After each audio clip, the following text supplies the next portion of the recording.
अभिवादन स्वीकार कीजिए ब्रजेश मिश्रा का और आप देखना शुरू कर चुके हैं द डिबेट। बहनों भाइयों, उत्तर प्रदेश में राजनीतिक माहौल पूरी तरह से बदल चुका है।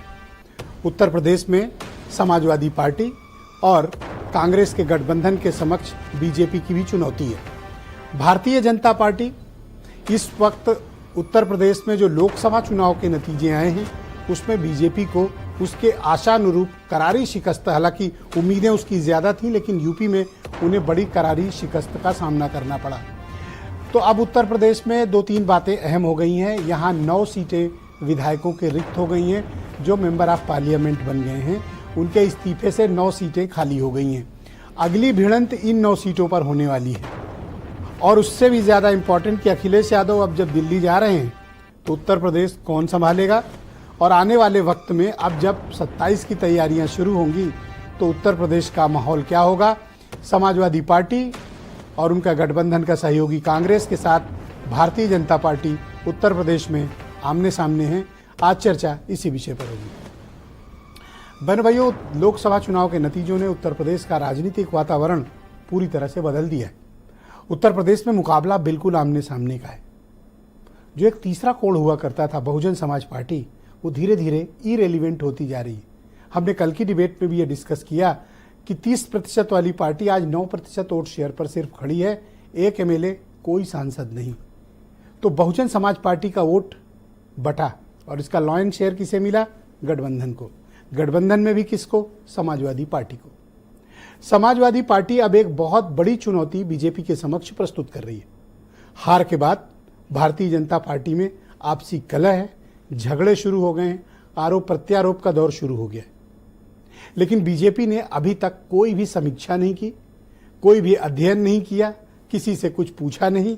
सब कुछ उसी तरह एज इट इज, जैसे उनकी गाड़ी डैमेज हुई थी एक्सीडेंट में बैडली, उसी हाल में फिलहाल छोड़ रखा है। किसी ने गाड़ी को हाथ भी नहीं लगाया कि ये गाड़ी इतनी जबरदस्त दुर्घटना की शिकार क्यों हुई। बहन भाइयों, अब जब राजनीति में परिवर्तन हो रहा है तो उत्तर प्रदेश में आमने सामने की लड़ाई में भी सेनापतियों में परिवर्तन होगा। अखिलेश यादव जा रहे हैं दिल्ली। अब वो लोकसभा में अपने 37 मेंबर ऑफ पार्लियामेंट्स की कमान संभालेंगे। तो उत्तर प्रदेश में 2 बड़े पद रिक्त हुए हैं अपोजिशन से। एक नेता प्रतिपक्ष यानी नेता विपक्ष विधानसभा और नेता प्रतिपक्ष विधान परिषद। वहाँ समाजवादी पार्टी के पास विधायकों की संख्या एमएलसी के कम थी, इसलिए वहाँ उनको ऑफिशियली पद नहीं मिला। अब उनके एमएलसी बढ़ गए हैं, अब उन्हें नेता प्रतिपक्ष परिषद का पद मिलेगा। लेकिन सबसे अहम है नेता प्रतिपक्ष विधानसभा। कौन कौन विकल्प हो सकता है? 3 महत्वपूर्ण विकल्प हैं जिनमें अखिलेश यादव को चयन करना है। नंबर 1, शिवपाल यादव, पार्टी के सबसे कद्दावर नेता, जनरल सेक्रेटरी, प्रदेश अध्यक्ष रहे हैं और हर मुश्किल हालात में समाजवादी पार्टी को निकाल कर सामने लाते हैं। सपा के लिए वो बड़े शुभ रहते हैं, जब रहते हैं तो समाजवादी पार्टी को काफ़ी फायदा भी मिलता है। क्या शिवपाल यादव नेता प्रतिपक्ष होंगे? अखिलेश यादव उन पर वापस भरोसा जताएंगे? अगर शिवपाल यादव नहीं, देन हु नेक्स्ट? अगला कौन? तो 2 नाम और हैं जो महत्वपूर्ण हैं और ये भी ओबीसी कम्युनिटी से आते हैं और एक शेड्यूल्ड कास्ट कम्युनिटी से। राम अचल राजभर। इन्होंने राजभर कम्युनिटी को समाजवादी पार्टी से जोड़ने की एक बड़ी सफल कोशिश की, लिहाजा राम अचल राजभर के भी नंबर बढ़ गए हैं और चुनाव के दौरान उन्होंने टिकट न मिलने के बाद भी अपने जो भी समाजवादी पार्टी के कैंडिडेट्स थे उनको खूब सपोर्ट किया, मेहनत की। इनकी भी उम्मीदवारी, इनकी भी नेता प्रतिपक्ष बनने के चांसेस बड़े ब्राइट हैं। एक नाम है जिसको लेकर काफ़ी ज़्यादा चर्चा है, इंद्रजीत सरोज, कौशाम्बी के मंझनपुर से एमएलए और उनके बेटे पुष्पेंद्र सरोज, 25 साल 3 माह जिनकी उम्र है, उन्होंने बीजेपी के कद्दावर नेता और सांसद विनोद सोनकर को लाख वोट से ज़्यादा की करारी शिकस्त दी है। अब परिषद में भी राजेंद्र चौधरी और भी लोग हैं जो इस कोशिश कर रहे हैं कि उन्हें वो भी नेता प्रतिपक्ष का पद उन्हें वहाँ मिले। अब इधर भारतीय जनता पार्टी में गजब सन्नाटा छाया हुआ है। इतना सन्नाटा मैंने बीजेपी में देखा नहीं, सामान्य तौर पर होता नहीं। क्यों? क्योंकि बीजेपी चलायमान पार्टी है, चरैवेती वाली पार्टी। लेकिन जिस तरह की करारी हार हुई है बीजेपी के नेताओं का, कार्यकर्ताओं का, संगठन का, दिल्ली का और लखनऊ का मनोबल गिर गया है। उनके साथ साथ मिनिस्टर हार गए। यूपी सरकार के 16 मंत्री अपनी विधानसभा हार गए। जो लाखों के मार्जिन से जीतते थे वो हजारों के लिए गिरते पड़ते नजर आए। और इन दिनों पश्चिम उत्तर प्रदेश में संगीत सोम और संजीव बालियान के बीच जो हो रहा है वो पब्लिक डोमेन में है। तो बीजेपी इंटरवीन क्यों नहीं कर रही है? क्या कारण है? क्या बीजेपी कोई बड़े फैसले करना चाहती इसलिए ये सन्नाटा है, या फिर जब सब कुछ स्थिर हो जाएगा तब आराम से जांच परख करेंगे कि क्या है? क्योंकि भीतरघात या पार्टी के भीतर कलह कोई एक सीट पे नहीं है। पश्चिम से लेकर गाजियाबाद से गोरखपुर और बांदा से बहराइच तक एक जैसा सिनेरियो है बीजेपी के भीतर। अब अगली चुनौती उसे सामना करना पड़ेगा समाजवादी पार्टी की, जब 9 एमएलएस के बाई इलेक्शंस होंगे। और आप में से कम लोगों को पता होगा कि अभी जब 4 जून को नतीजे आए थे तो 4 उपचुनाव विधानसभा के भी थे। उसमें यह खबर दब गई, लेकिन उसमें 2 सीटें समाजवादी पार्टी जीती थी और 2 बीजेपी। समाजवादी पार्टी 1 सीट ज़्यादा खींचने में बीजेपी से अभी 4 जून को कामयाब रही। अब 9 सीटों पे चुनाव है।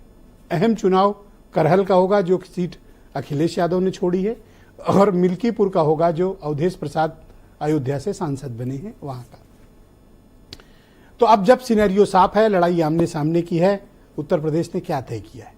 और इन दिनों बीजेपी से कुछ ना कुछ ऐसा हो जा रहा है उनकी राज्य की और केंद्र की सरकारों से, जो उनके लिए किरकिरी और फजीहत का कारण बनते हैं।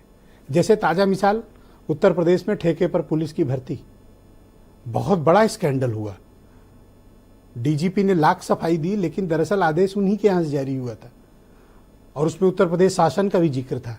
इस फजीहत से अभी उबर नहीं पाई है और डेली का डेली कुछ ना कुछ ऐसा होता है जो उनके लिए चिंता और परेशानी का कारण है, और विपक्ष का मनोबल बढ़ा हुआ है। आज चर्चा हम इन्हीं विषयों पर करने वाले हैं। आप कुछ स्टेटमेंट सुन लें, फिर आज की डिबेट को हम आगे बढ़ाएंगे। देखिए, समाजवादी पार्टी में जिसको भी जिम्मेदारी मिलती है उसकी एक जिम्मेदारी तय हो जाती है कि सड़क से लेकर के सदन तक वो पीडीए, दलितों, शोषितों, वंचितों की आवाज जो है वो सदैव उठाती रही है, आगे भी उठाती रहेगी। इनके हक और हकों की लड़ाई सदैव लड़ती रही है और आगे भी लड़ती रहेगी। किसानों की, नौजवानों की, माताओं की, बहनों की, महिलाओं की लड़ाई जो है जो लड़ता है उसी को समाजवादी पार्टी में पद और प्रतिष्ठा से सुशोभित किया जाता है। भारतीय जनता पार्टी के कार्यकर्ता किसी जय या पराजय से न जय में कभी भी आपा खोते हैं, न पराजय में आत्मविश्वास। भारतीय जनता पार्टी के कार्यकर्ता फिर से मैदान में तैयार हैं। जब उपचुनाव होंगे तो इन उपचुनावों में और आने वाले विधानसभा चुनाव में फिर समाजवादी पार्टी को मुंह की खिलाएंगे और भारतीय जनता पार्टी फिर विजय की पताका ठीक से लहराएगी। कांग्रेस पार्टी ने जो संविधान बचाने का मुद्दा हमने उठाया, जनता के मुद्दे उठाए, खासतौर से युवाओं के अग्निवीर, किसानों की समस्या, महिलाओं, दलितों की समस्या, जनता ने उस पर वोट किया है। तो हमें उन सभी को हम प्रतिनिधित्व देंगे, लगातार पहले से भी दे रहे हैं, आगे भी हम जाति और आयु दोनों का ध्यान रखें। तो बहनों भाइयों, आज की चर्चा को आगे बढ़ाते हैं। मेरे साथ अनिला सिंह मौजूद हैं, उत्तर प्रदेश में भारतीय जनता पार्टी की प्रवक्ता हैं। कर्नल शरद शरण मेरे साथ मौजूद हैं, समाजवादी पार्टी से हैं। सुरेंद्र राजपूत मेरे साथ मौजूद हैं, कांग्रेस कमेटी के प्रवक्ता हैं। देवकी नंदन मिश्रा जी जाने माने राजनीतिक मामलों के विशेषज्ञ और सीनियर जर्नलिस्ट हैं। और ब्रजेश शुक्ला जी भी उत्तर प्रदेश के राजनीतिक मामलों पर चर्चित पत्रकार। और वीरेंद्र सिंह जी हमारे स्टेट हेड। आप सभी का शुक्रिया और धन्यवाद मेरे साथ कार्यक्रम में शामिल होने के लिए। अनिला सिंह जी,